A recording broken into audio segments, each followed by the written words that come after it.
Welcome everyone to KSBRC's final webinar of 2024. So on behalf of our Executive Director, Ward Cassidy, who's here with us, I'm Dr. Tracy Frederick, the Director of Strategy or Engagement and Strategy for Kansas School Board Resource Center. And tonight we're opening up a discussion that I know that is a really hot topic for a lot of districts out there. This has been top of mind with the screen time and cell phone usage and iPads and different kinds of electronic devices in schools and boards and their policies. So tonight we have two members from the Kansas Department of Education Blue Ribbon Task Force on student screen time. I'm sure, aware that the Kansas Department of Education gathered together a 36-member group who were to listen to information about that and then talk about some recommendations, only recommendations. So we have two of those members tonight. Our panelists, want to make sure you understand, our panelists will not offer recommendations, and they are not speaking on behalf of the Blue Ribbon Task Force or the Kansas Department of Education, their constituencies, or their districts. They're providing information that they have learned from their time on that task force to just provide some insight for you. So I'm going to introduce a couple of our for both of our panelists. We have, first of all, Danny Zeck, a state board member from District 1 of Leavenworth. Mr. Zeck began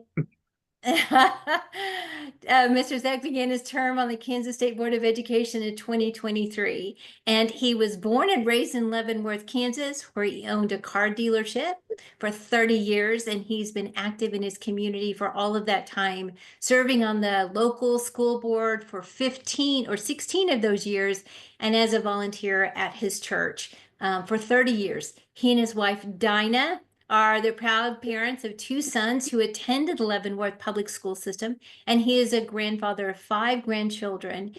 He's known, if you know him, everybody says the same thing. He's known for his integrity, for standing for honesty, accountability, and transparency for students and parents in Kansas public schools. And so we're so pleased to have you here tonight. Our next panelist, or other panelist, is Dr. Troy Pish, Superintendent for Waubonsee, USD 329. Dr. Pish began his tenure as Superintendent of Waubonsee, USD 329, at the start of the 22-23 school year. He brings a wealth of experience in educational leadership, having previously served as an instructional improvement officer for Kansas City, Kansas Public Schools, where he supervised multiple high schools and alternative campuses. Dr. Pish started his career as a middle school history teacher in Texas before, and you can see that evidence by what he's wearing tonight. But he was there in Texas before moving into educational administration. He earned his PhD in educational policy and planning from the University of Texas, and his leadership has been marked by a strong focus on academic achievement, community engagement, integrating programs like the Leader in Me and Support Student Success, and other innovative programs designed to support student achievement. So before we open it up to our two outstanding panelists, I want to let you know, for those of you who are new to our webinars, we will record the webinar, and I'll send you a link following this webinar, probably on Friday or the beginning of next week, so you can review it if you like and share that also. You'll also find that on our website under the KSBRC Services tab and Workshops. You can also, during this webinar, insert your questions into the Q&A box below, and I'll ask them either during or at the end of our session. And with that, and no further ado, I'm going to turn it over to our panelists, and we're going to listen to them and all their information and wisdom that they learned from their time on the Blue Ribbon Task Force. Take it away, gentlemen. It was interesting. I've never done a task force like that over Zoom, so that was interesting, and I learned a lot. And the people spoke out what they felt, and that was good. And I just want everybody to understand that this is a good resource. And Troy, I think, is going to put it up on for local boards, but in no way is you have to do anything that's in this. document. It's recommendations, but that doesn't mean that you have to do anything. My personal opinion is that the local boards have control over what's going on in their district, because we have 286 school districts and they're all different. They all have special stuff in each one of them. And my hope is that the local boards get the parents, the teachers, and the administrators and the superintendent all on the same page as close as they can, because you're probably never going to be there, but the local boards are involved and have a, because there is some good about having an open conversation about this, but you don't have to do anything that's in this task force. And I reiterated that a whole bunch of times. This isn't a top-down thing that you have to do. You don't have to do anything that's recommended here. Troy, you want to Yeah. add something? Well, first of all, Dr. Frederick, thank you. And thank you, KSBRC, for making this opportunity. I think this is a really important topic. Clearly, it's on the minds of not just the people in our state, but across the nation. And the amount of discussion is important, because this isn't going to be a simple task to just try and throw something up in a policy book or have a quick conversation and move away. um, I think we're going to find that the research is pretty clear. And Danny mentioned that he learned some things here. I did as well too. We reviewed one particular book by John Hattie. It's called The Anxious Generation, and the first part of it was heavy quantitative data, statistics, and I thought it was so fascinating to see in actual statistics what I have kind of realized all along from the outset of when I was a teacher and administrator back in the early 2000s. And then when I saw social media hit and watched some things happen with students and their cell phones, I think all along I've realized that there was this problem, but to see it articulated so profoundly in that book was fantastic for me, and it really opened up this gateway for what I think is what's going to be a powerful discussion, hopefully tonight and moving forward. There's So what say maybe we get into would you like to get into the report a little bit, Danny? What do you think? sure, that'd be great. Okay, let me throw it up on the screen real quick. Everybody see that okay? As we think about that, could you go over real quick some of what your challenge was or what your charge was, I guess? So that'll put me into the table of contents, because I think it's organized pretty well for this discussion. Okay, And great. so we focused on three items, and that's the research and the recommendations. If you notice, those two match, because those were the three areas that we were discussing at length. The committee devoted 2 weeks to each one of those topics before motions were presented to the 36-man committee, or the 36-person committee. I'm sorry. And you know, each of those was, I don't feel like there was enough time even to talk about each of those as much as we were allowed to. It seemed like there was still a lot of conversation and learning that needed to be done, but there was a lot of people involved from a lot of different areas in education. And when you talk about the challenges, I think it was grabbing onto so much information, digesting it, and then being able to have, dialogue with people and fully understanding everything that's being included in those categories. I think that was the biggest challenge for me. And I would agree with you 100%. That, I mean, there was a lot of conversation, but there needs to be a lot more conversation. Because each one of the recommendations, there's pros and cons for each one. But again, each school district needs to address that and hopefully do what's best for their area. But for their area, not top down from the State Board of Education. And I think this is important because it's a nationwide conversation that's going on. So I think that part is important. Uh, and we want to make sure that I'm all about the local, um, makes those decisions and have the conversation between everybody.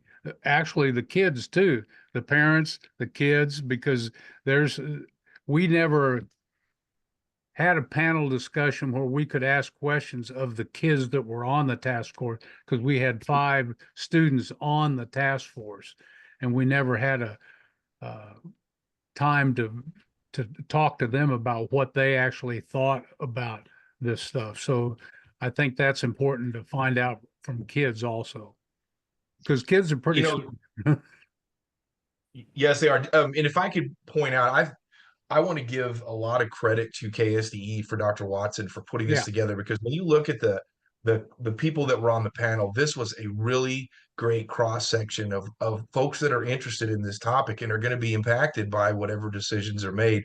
And so I commend them for what I feel like was an incredibly well designed structure, good opportunities for debate and discussion, and really making an effort to give all sides the opportunity to kind of speak their opinions and their perspectives on what they were realizing from this research.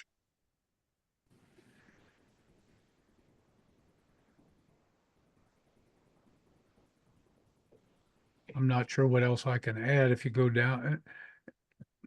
Yeah, so just notice here's who the task force was comprised of. If you just take a look at that list, that's an impressive list. And we've got everyone from legislators to students, like you said, to parents, staff members in schools. Essentially all interest groups that I could have thought of were included in this group.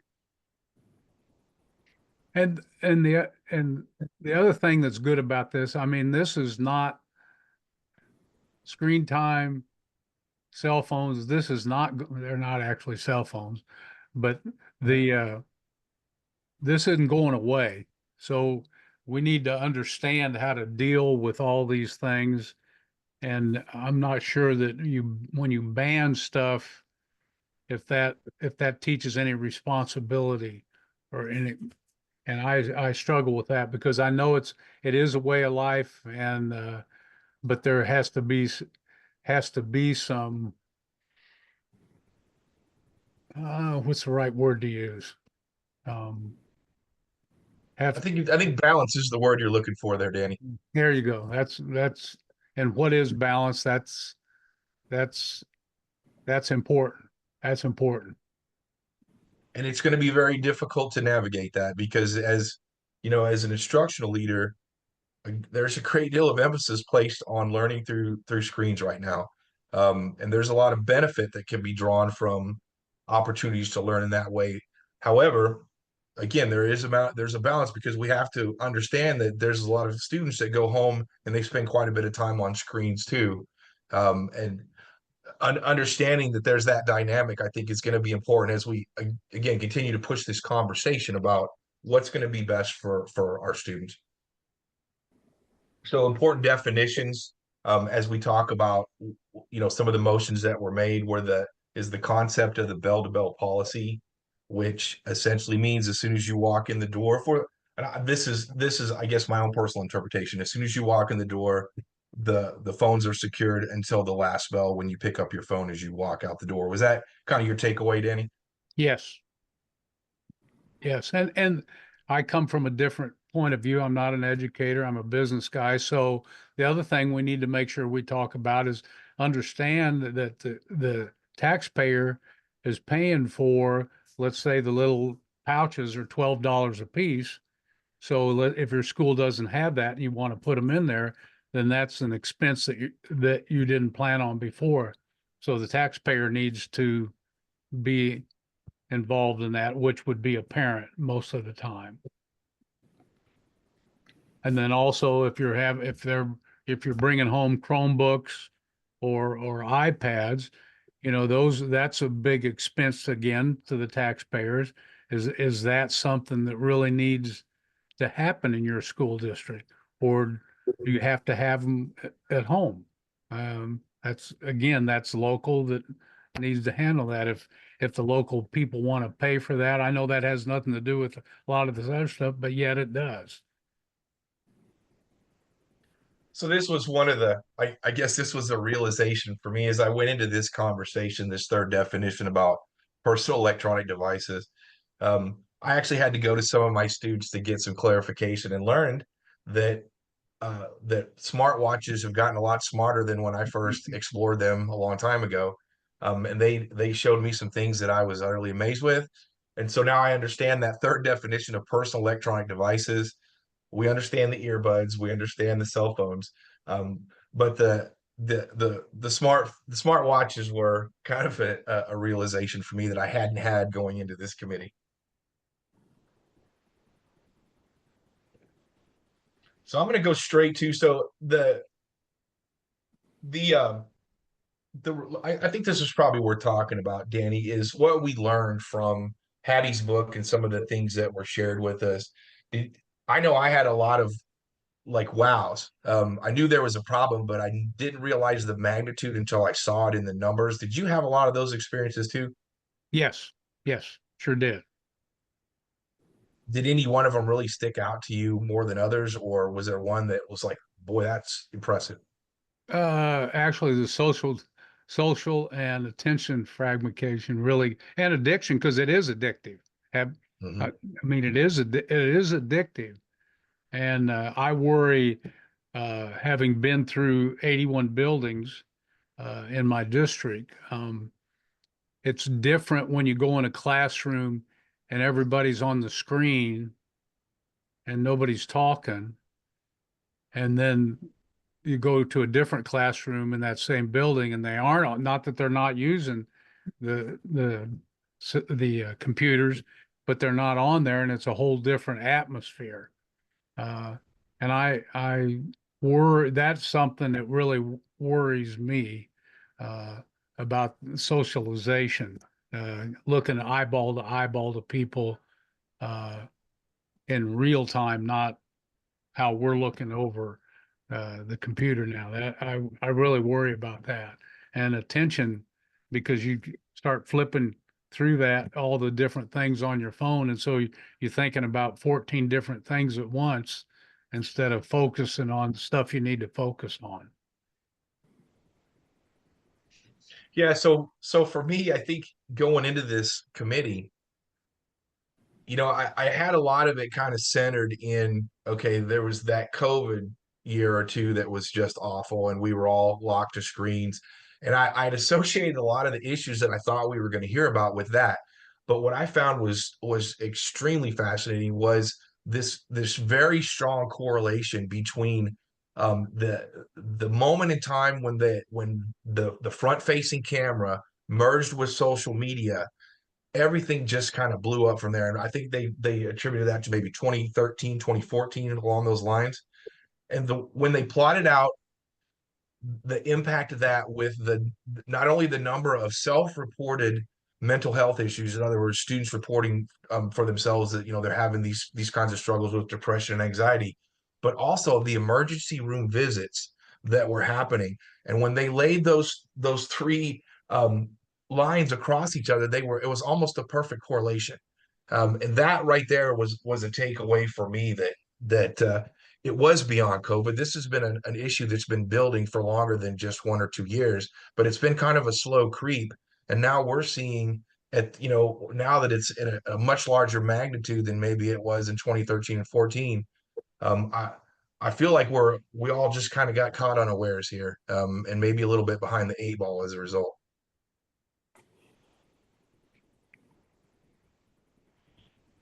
Anything else you can think of on there, or should we go on, Danny? I think we can move on because they're able to get this book and look at it locally. Okay. Um, So maybe we should talk about, would you like to talk about the motions that were made and the recommendations? Because I'm sure that's what a lot of people are really interested in, is what did this committee come up with? uh, and these were voted on, and if it was a majority, whoever was on the call, um, then that either passed or didn't pass.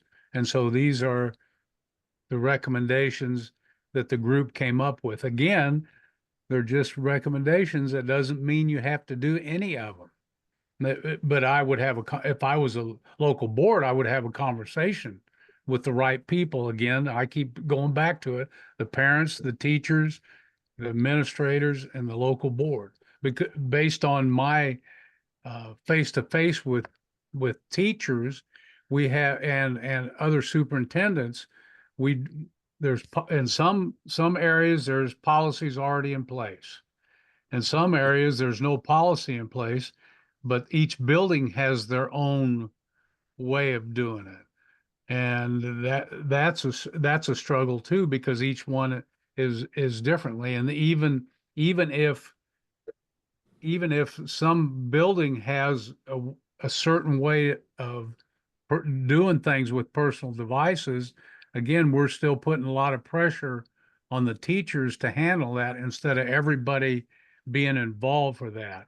And again, I hate to uh, put all the pressure on the teachers that they have to do all the work with this. So it has to be communities involved, and this, and let them know up front if this, whatever they decide, if your child or does this, then this is what's going to happen. I'll let everybody know up front. So if something happens, then they already know what the end result's going to happen.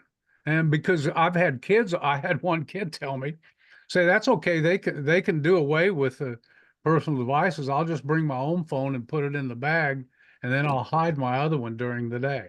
I mean, kids are smart. Kids are smart. They, which I started laughing because I mean, it's like, come on now. So number one up there, I think was one that elicited a lot of conversation. Now, and I think for the ones that are watching tonight, this progressed from we initially looked at the three levels, which was kind of how it was presented in John Hattie's book. We looked at elementary, we looked at junior high or adolescence, and then we looked at our students in the high schools. And so the motions were considered each one of those levels. And this was just my impression. I saw quite a bit of popular support for a bell-to-bell policy for elementary. I don't think that was really very much in question, especially when I saw the vote count. It was a large majority. But as you moved, closer to the high school, that margin kind of shrunk a little bit. And by the time we got to the 9 through 12 schools, and I think this is a legitimate question that speaks to this idea of gradual release of responsibility. At what point do we have to tell students not to do something versus we grow them into the capability to do for themselves? And so when they got to the 9 through 12 bell for bell, I think that was probably the hardest, probably the most, I would say, pointed discussions that were had. Would you agree with that? Yes, I do agree with that. I mean, you got to realize that's what, $1,000 phone. And so there's a whole lot of other things involved with that too. But again, it has to be local, and that's the easy way to do it for everybody, just to ban the phone in the schools. But I think there has to be, if we're into teaching responsibility too for your actions, then that's a whole, I really struggle with, not, it may be in grade school or something, but I personally just struggle just doing away with the cell phone, because then, well, I'll wait till we get to number 5. Okay.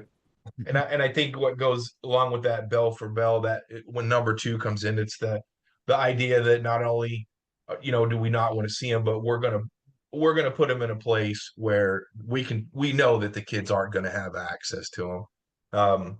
And that comes into the conversation you were having earlier about like the yonder pouches, and and I've seen a lot of different approaches to this, the hanging pouches in the classroom where the kids just slide them in. And we have some classrooms in our district that utilize those as well. So uh, I'd say we could probably go straight Well, to number 5. number three is a concern, because I don't know how much, even in the back of the book that has resources, that's when we need, that you need to have a lot of conversation about that one, I think. I think that's a good point. One of the data points that was presented, I believe in Hattie's book, or it was something that we'd reviewed during the course, showed that there was 45% of the parents were not, in favor of their students not having access to their cell phones. And some of what I took from what we read was there was a lot of concern about, if there's an emergency, I want my child to be able to access me. I want to be able to know my child is okay, which I think it's a legitimate fear, especially in the current environment our schools are operating in right now. Yeah, I think that one's, you got to really have some big time conversation about that one. And maybe get the local police involved and get me. I don't know the answers, but that one is real concerning.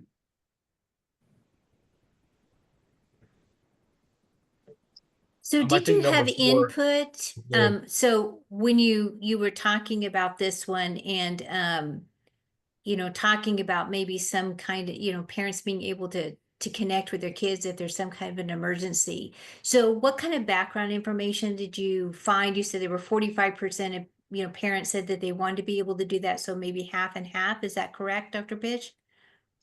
So the figure I saw was 45% of parents were not in favor of Right. their students Okay. not being able to access their phone. Then I kind of took it from there. I think at least some of the core of that is just the fear of not being able to contact their students in emergency. But I think there are some other components that come into play there as well, in terms of, our students are a lot more active now.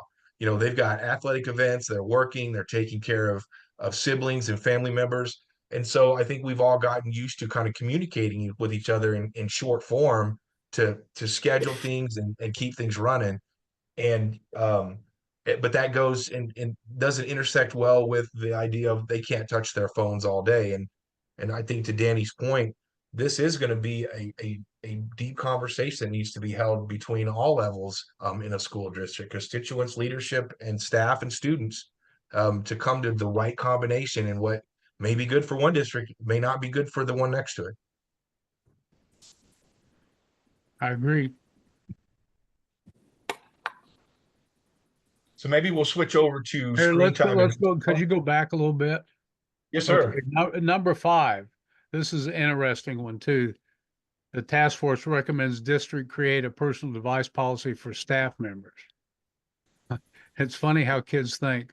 So I, one kid asked me, say, so if you have rules for the teachers, if I notice that the teacher's not doing what the rule is, can I turn them in for not doing the right thing? See how kids are so smart, which I started laughing because I thought that was an interesting comment.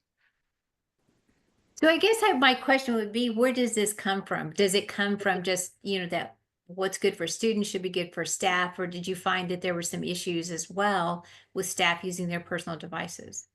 Well, I don't ever recall research being presented on that Okay. subject. Danny, did I miss that somehow? yeah, there's some research on it, but I think that is something too, because I mean, you got 99.99% of the teachers that really use it in the right way, but then you have a few, like anything else, that use it wrong.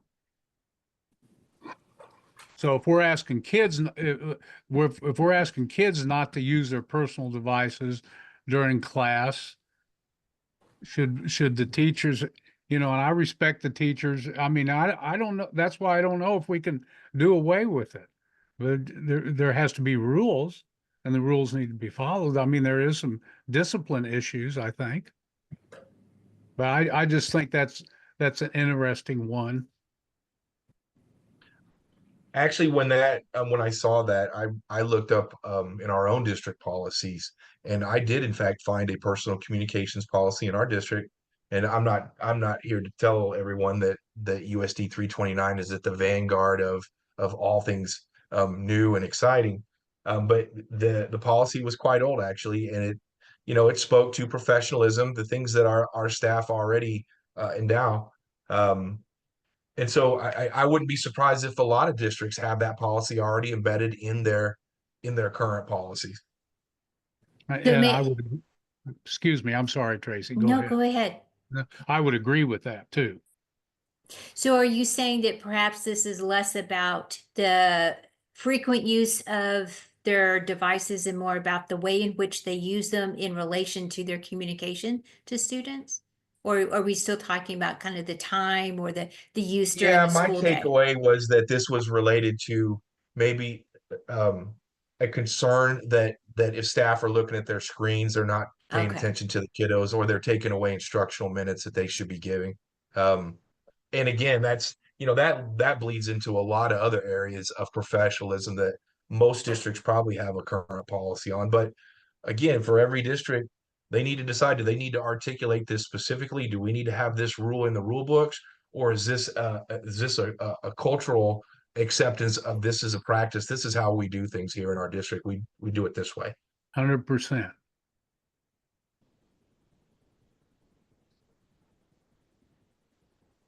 Anything else in those, Danny, you'd like to talk about, or should we jump over to the next category? Yeah, let's go to the next category. Dr. Frederick, how are we doing for time? Are we doing okay? Oh, yeah, we have about a little less than 30 minutes left, so but Okay, we'll well, want we've to leave got a the little bit biggest of one time at still to the come. end. Okay.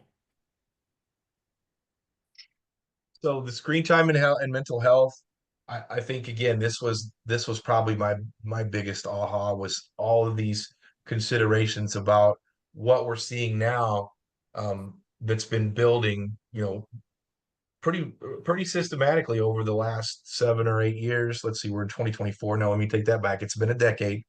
Um, and I think we're all seeing it at the ground level in our public schools right now. We do have, it's not all of our students, but our students, they seem to really be struggling, and it's even more pronounced when we came out of COVID. Um, just struggling with balance is the way I would describe it.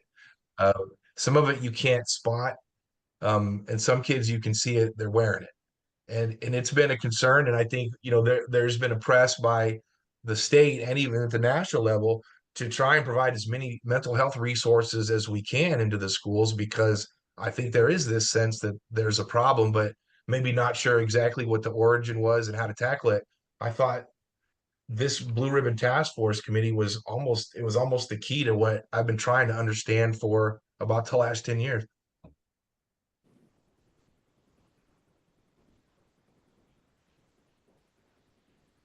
Not to say that cell phones are the cause of all mental health, but um, Hattie, and I really recommend everyone take a look at least the first several chapters of Hattie's book, because the data is very clear, and I like numbers. I'm a numbers guy, and I know they can be stretched, and so he does a really good job of presenting correlation and causation, and not just saying, okay, here's this one data point, this must explain everything. I was very impressed with that book. Yeah, it's a good book. Has again, it has great thought starters also in it, and for discussion. I mean, I thought this task force, there's so much more we needed to talk about a longer period of time, but I know it's pushed down to get it done and get it to the local boards to have them start having good conversations on this stuff. And I think this is real important, because I guess since I'm an old school guy, I'm okay if teachers never use the computer in their class, but in reality, that's part of it. But again, Troy, you said that several times, what is the balance? And there has to be a balance. Not because there's all kinds of things involved. The mental health thing isn't just about the computers, but that's part of it. But there's other things going on that everything is on the computer, and should it be? No, in my humble opinion, there needs to be touchy feely, face to face, eyeball to eyeball. Of course, I come from a family that hugs and kisses my sons even though they're 54 and 48. So I think those are important for everybody, not just the kids, but also the kids too. Because I don't want to get away from only talking like we're talking online. I'd rather be face to face with everybody. I think that's really important. But this, and then here we go to number three. If we're developing a robust website, then that again, that's more money, more expense for the local boards and local schools that were doing this. But how's that going to teaching the kids things that they need to be learning? So there's again for each community, it's important to have conversation. But I agree with number four that there has to be regular breaks from the screen, even for the teachers too. You know, I want to go back to when you look at number three. I mean, it does make you smile because here we're talking about number two. We talk about um, health concerns associated with screen time, and then the very next one, we recommend we develop a website for everyone to work with. What do they say at the end? That doesn't rely on social media, and that's something I think we haven't talked about yet. Was the presentation about social media and some of what is being perceived to be some of the heavy damage that's being done to our students, especially the our young ladies. And a lot of it is falling around this idea of they're getting caught up in these social comparisons with each other, and they're it's causing them not to like themselves. And this is what the author was telling us. I don't have anything that tells me that he was wrong in that. And the boys were affected as well, but maybe not to the same degree. Uh, but that presentation of social media and it's designed for addiction and how the research that was presented showed, or at least some of what the author talked about was how these were specifically designed to be addictive, like slot machine type. What was the reward feedback loop, intermittent reward feedback loop? Um, Powerful stuff that these kids are exposed to, and you know even adults would have trouble handling those kinds of things. And here the students are having free access to them on social media at night on their phones when no one's looking. There was just a lot of rabbit holes that we went down as a committee looking at the different ways that social media is maybe doing damage to the kids. Yeah, one student told me that she she was messing with another girl's boyfriend, and all of a sudden on TikTok, there's this stuff about her messing with her boyfriend and all this kind of, and I'm like, oh wow, that's crazy. Well, I have heard a lot as of late in talking to different boards and communities. People are concerned with student and academic achievement, and they're talking about self-confidence and self-esteem with students, them not being Mhm. resilient, not having that, we've talked grit and that they feel like they can't. Do you think that there's a correlation there? Did you hear any of that kind of conversation? No, we didn't have that conversation. And that's why I say there's a lot more stuff that needs to be talked about. What do you think, Troy?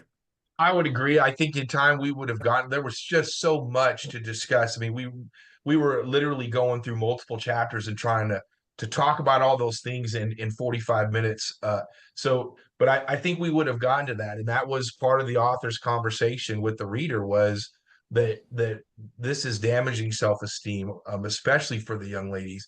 This is creating additional anxieties just beyond the struggle to survive adolescence and grow up and develop into a productive human being. This is just add an additional layer of complexity that, quite frankly, I think some adults struggle with as much as our students do. I I totally agree with that. And then the thing when we start talking about mental health, I don't want to get away from screen time and all that, but there's other things in the schools that are going on that are causing mental health also. And so that's a whole different conversation when we start talking about mental health, in my opinion. Is there anything else up here, Danny, before we jump to the next one, which is quite a bit larger? I think that's good. Okay. So we had this conversation before we went live. I pointed out how interesting it was that the parent oversight motions, basically outpaced the other two combined.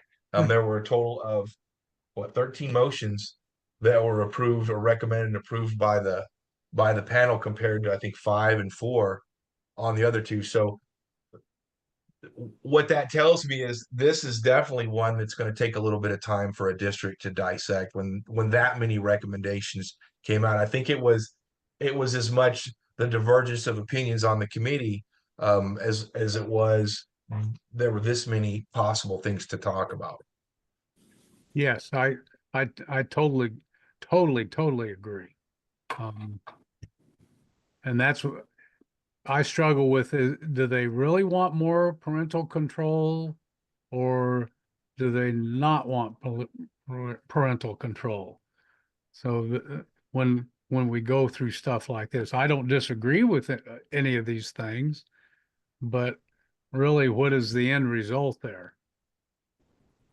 Yeah, my takeaway was that, and I think this is actually fantastic. The more parents know about what their students are learning in school, I think the better. And as a school district, we try and mirror like this collective value system of our community. But within that community, there are individuals that have you know uh, values that maybe are a little bit stricter or a little less stricter.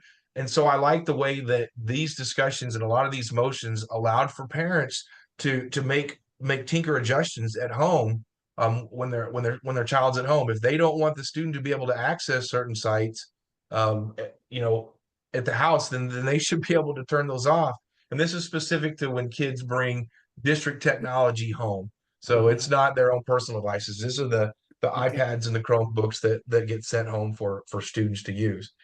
And And then and then some of the things.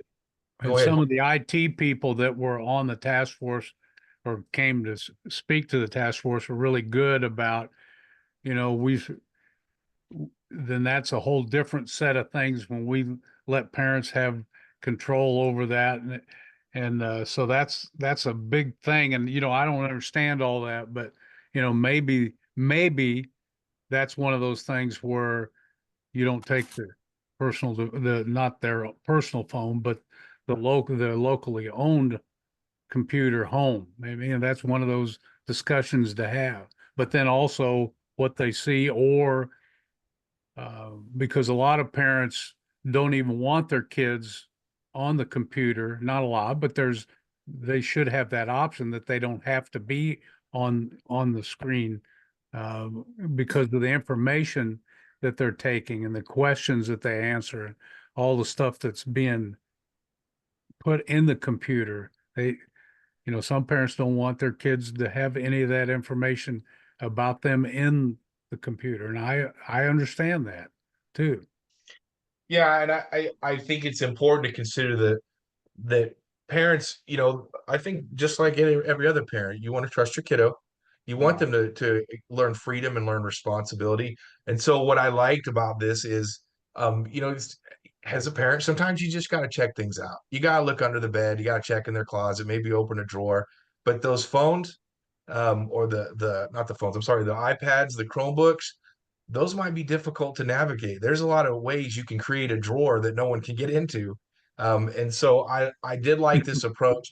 I think my only concern as a superintendent is cost. We're always on tight margins in public schools, and there's always things that we'd like to have and things that we need to have. And any kind of subscription, you're in for thousands and thousands of dollars, sometimes more when it comes to IT. So Mhm. this would be something that we would have to look at. I'm just speaking for my district. We'd have to look at and deliberately budget for the next year to make sure that we could cover the cost. I don't know how cheap these items are. They didn't really show us what an annual Right. cost per district, for instance, for an enrollment size or for licensure. So I didn't really get a chance to get my head around, what kind, because these things aren't going to be free. There's going to be a platform that you can purchase that is going to allow parents carte blanche access, but we're going to pay a price for that. So my question is, what is the cost for us?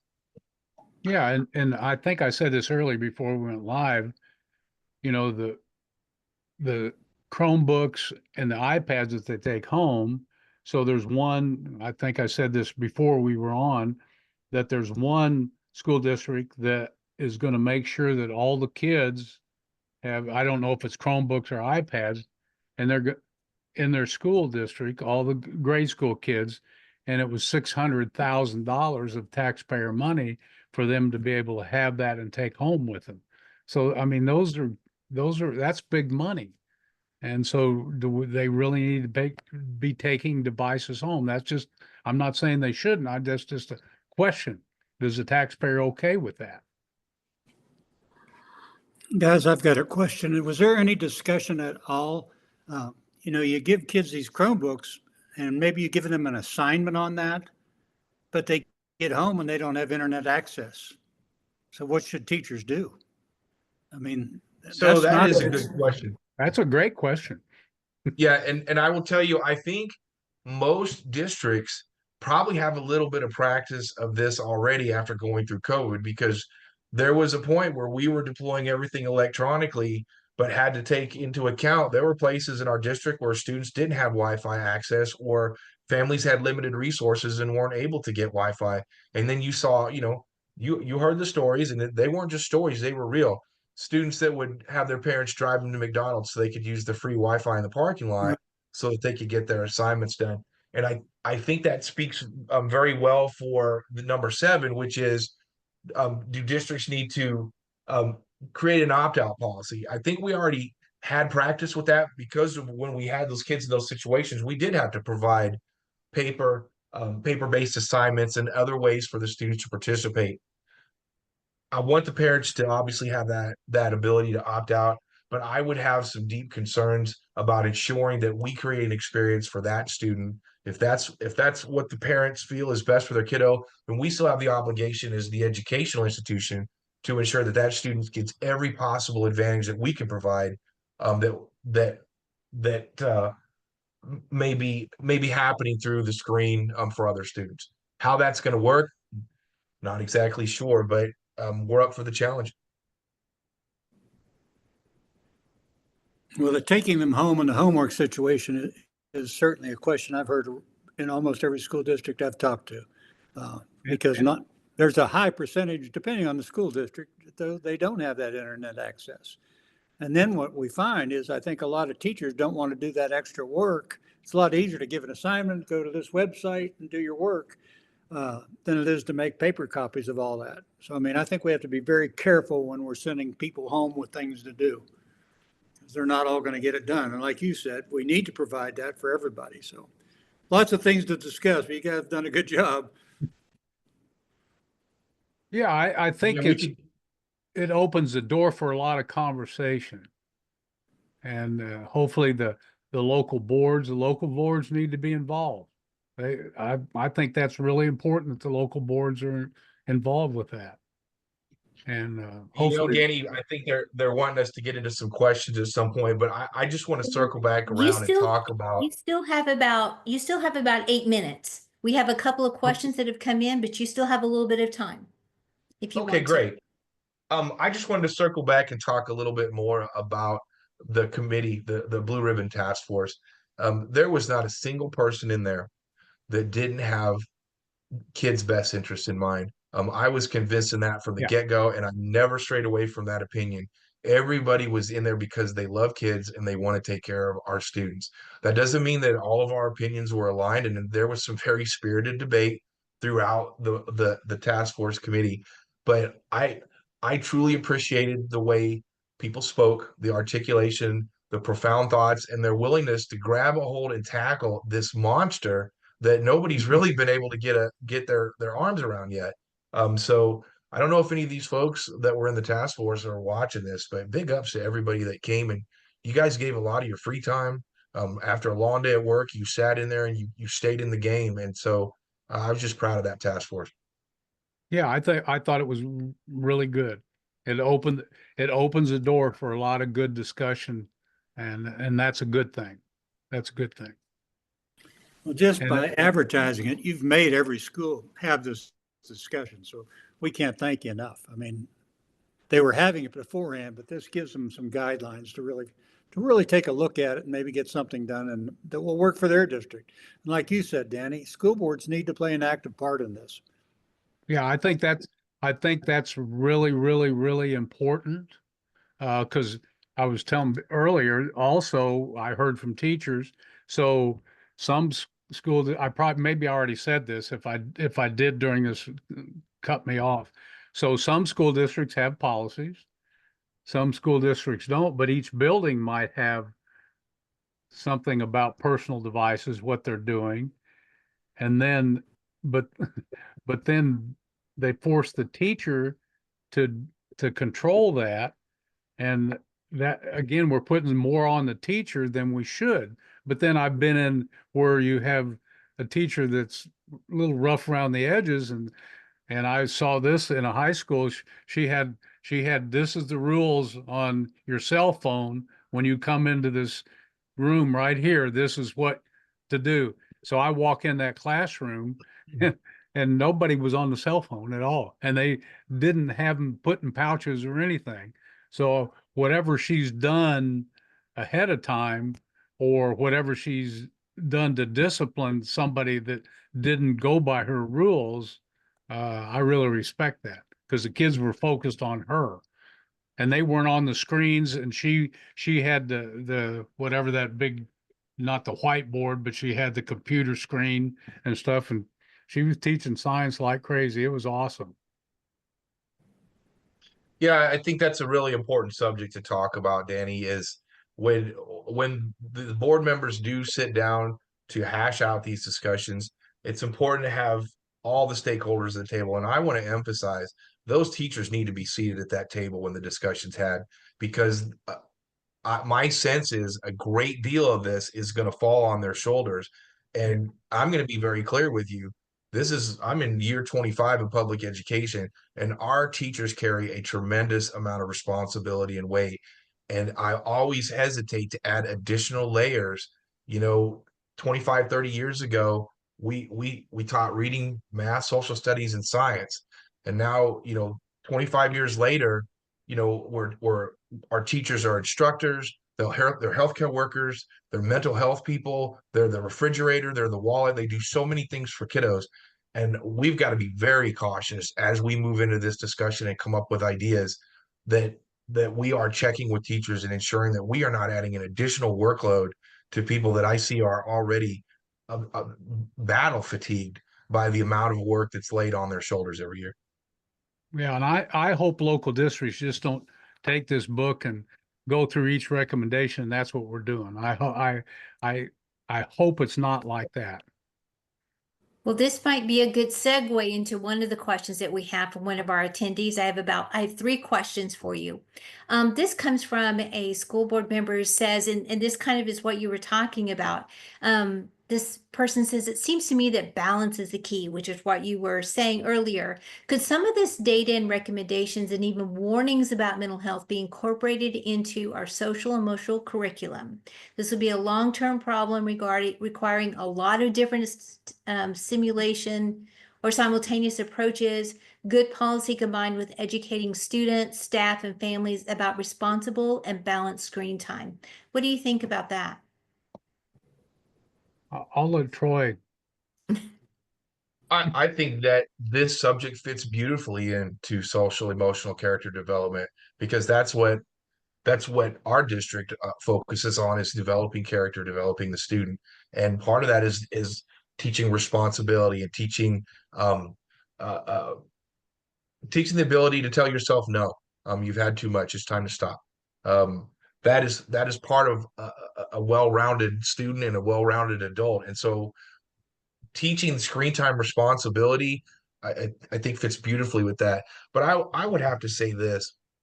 I again go to this idea that we need to be cautious about laying this on the shoulders of our teachers. When you think back to the war on drugs, the war on smoking, those things came from the Surgeon General. They came from the president's office, from the at the national level, and it was broadcast loudly. If this is having as vast of an impact as it is on our kids, I am astounded that we aren't seeing more coming from the executive level, or at least from the national level, from you know uh, the Surgeon General, the Pediatric Society. There's any number of groups that pay attention to these things. And I'm astounded by the silence from that level. Sorry, I went off into a different tangent there. I apologize. Well, me personally, I don't want the federal government involved in anything that has to do with Kansas kids. They don't have a clue what's going on with Kansas kids. So I don't like all the federal government mandates that the local schools have to do. And I'm sorry, but me personally, the SEL, and when you drill down on what is actually in all the different SELs, I'm I'm not involved. I'm totally against it. So that's me personally. I can't Well, speak Danny, for. I don't think you and I are too far off in agreement on that. I just want to clarify. I agree with you. I don't think we need direction from the national level on what to do, but I think if there's a red light flashing, it should be flashing from the bottom all the way to the top, that there's a problem and it needs to be addressed. How to handle it is not going to be solved on a national level. It's going to have to be solved at the ground level with the local community. So you and I are in complete agreement on there. I just want to hear the alarm a little bit more intense from the top saying, hey, this is a problem. Let's take a look at it as a nation. Yeah, and I'm sorry. I just struggle because they don't know. And I'll challenge the parents to step up to the pump. And if something you don't like, you should need to step up to the pump and not be afraid, because I hear this is things that I've heard. Well, we don't want to say anything because our child is going to, have repercussions, or my husband might lose his job because we spoke out about what. I think you have to step up to the pump for what is the truth and what is right. I think that's I'm sorry, I don't mean to shake my finger, but I that is really, really, really important. And I think people today, for some reason, won't speak out. And I, Well, I, and I I'm think your sorry. point is well, no, I think your point is well taken. And that's what we're really talking about here, that you said kind of a theme throughout this is that people need to get involved. People need to voice their opinion. They need to have the conversations because this is something that's going to be ongoing. As you said, it's not going to be a quick fix. A Yeah. couple of other real quick questions because we have just a couple of minutes. This is a drill down, very specific scenario. And so it may not even be appropriate for this conversation. So this is the question is, what is suggested when cell phones are banned, but a student needs a phone for a medical device, such as diabetic devices? I think, Dr. Pish, perhaps you're involved in that as far as a superintendent, and this is something kind of a whole different animal, of a student who has some kind of medical situation. I'm sure that that's taken in a different approach. So this did come up to discussion, and you know what it boils down to is this: if there's a medical condition or a disability, we have legal guidelines for that under IDEA in Section Right. 504. And so, just from my perspective, if we had a student that needed those types of things, we would codify that with a 504 plan or with an IEP. And if the parents are on board and the committee determines this is what the child needs to be successful, I don't think there's a question about what needs to be done at that point. Great. Well, the last couple of questions that we have, unless something else comes up, is tell us the name again of the author and the title of the book that you all recommended or that you began your conversation with. So it's called The Anxious Generation by John Hattie. And I think this last name spelling was Haidt. Is that right, Danny? Yes. Yeah. It sounds like a recent book. Someone mentioned to me that they'd seen it on the bestseller list or something along those lines. And Um, I'll and I send a link to that whenever I send out the recording as well. Yeah, Thank you. it's a good book and it's a good read and gets your mind going. I think that's important too for people to read that. Troy said that several times, but it is a good book. Good. It's And just a then you good help. compilation of all the things that we've talked about. He dives into a lot of them very deeply, and I think it's one for parents to read, especially Yeah. to match up what they might be seeing in the behaviors of their child, and maybe it'll help them understand and maybe explain, well, yeah, that's why they're doing that, or at least give them some clues and add to conversations that they might be able to have with their kiddos, to help them, just to take care of them, because this was such an eye opener that our kids are hurting like this. And we've got to address it, but we got to be smart about it as well. Well, thank you so much. It's a great resource. Appreciate you sharing that. And then one last question. You held up this book, Danny, and then Dr. Pish, you have shared part of it. Where can they find that? Can you tell us where we can get that? They may want to share it with their board or their communities. I would think, I'm not 100% sure, but I would think it would be maybe on the website already. The KSD Yeah, if web. it hasn't been released yet, it probably is going to be a link on there very soon. I think they were waiting to make sure that the board had the opportunity to review it first, before they went live with it. But I would imagine it's going to become available really soon. And I hope I didn't cross any boundaries by showing it tonight. But since the Board of Education has seen it and it's been presented, I would assume it's public property at that point.